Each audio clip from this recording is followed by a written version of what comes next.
Hello class, so for my ethnographic interview I had the opportunity to talk to a family from South Korea. This family has been living in the United States for 10 years now. They and their 3 children are actually followers of Christ, and so this interview was quite interesting and I absolutely loved it. I love talking about the family, social, religious, economic, and national structure. It really produced a fruitful relationship, and I believe the family felt quite honored and appreciated that I was interested in asking them questions about their culture. So there are a few things that came up after talking about these various subjects that were really interesting and that I would like to talk about now. So there are a few underlying things that make up really their social structure. And these are just a few things. I'm sure there are many more, but this is kind of what I gathered from what they were telling me. The 3 things are the education system, the religious system, and tied into the religion, tradition. Really, tradition is intertwined all throughout their social structure. So the elderly are very well respected in South Korean society.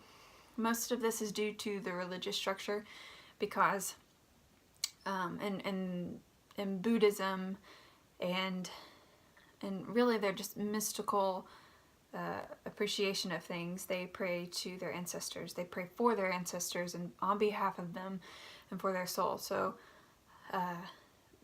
elders are respected. The older you are, the more respected you are because of this. Now this is tradition. This is what has been there for a while now, but there's a new wave of people of this next generation coming through that are challenging that, wanting to change that, and really focusing more on a Western lifestyle. They want to live more of a Western lifestyle. And this is because of their education. Part of it is because of the education system that they have been used to. The family that I got to talk to, they shed light on their home life growing up. And that was from 7 o'clock in the morning till 10 o'clock in the evening, they were in school. And so whenever I was asking them questions about their relationship with their parents, they kind of laughed with sad eyes and gave an answer that it just kind of showed why the next generation is changing so many things.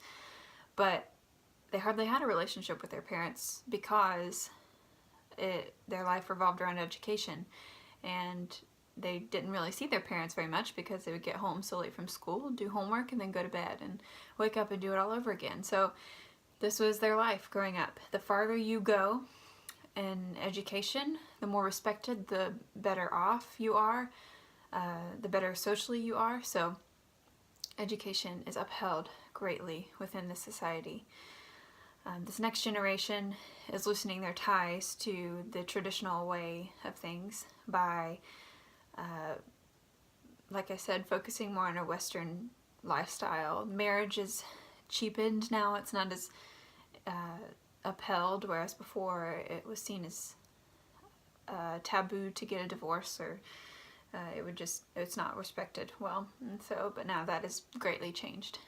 There are a lot of other things that have changed. Christianity is another thing. The 3 biggest religions in South Korea were Buddhism first, second is Catholicism, and third would be Christianity.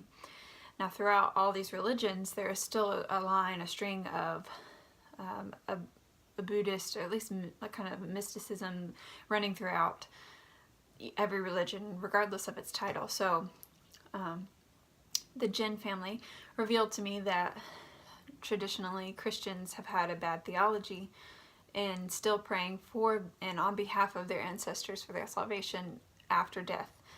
And so this is just one of the things, one of the many things. Some even pray to physical items on this earth, but that's a part of their tradition of what they've grown up with. It's kind of a lot of religions have tied in, and however, the Jin family did say that there is sort of like a reformation coming through South Korea where pastors are being trained in theology and they're starting to see the truth in the Bible and nothing but the Bible, rather than taking things from other religions and other traditions and incorporating it into Christianity. They're just strictly basing it off of what Scripture has to say about salvation and that Jesus is the one who saves. So anyway, this project was really interesting. I really enjoyed it. There are so many things I could talk about, and we just don't have time, but I really enjoyed it, and it's created a very fruitful relationship with this family. So thank you.